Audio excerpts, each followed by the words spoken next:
o să vorbesc timp de 1 minut. Și se pare că există acest software nou, unde pot fi tradus în orice altă limbă. Așa că o să vă vorbesc. Viața pe YouTube, Twitter, Există X. un tip care prezintă lumii.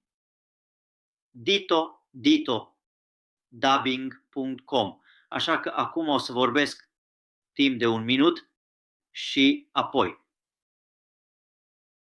Acest software va traduce limba mea în altă limbă. Așa că aveți răbdare. O să vorbesc 1 minut, am ajuns la 40 de secunde, 45 de secunde. Deci acum o să continui să vorbesc până când acel mic indicator ajunge aproape la 1 minut. Deci în 3, 2, 1, test.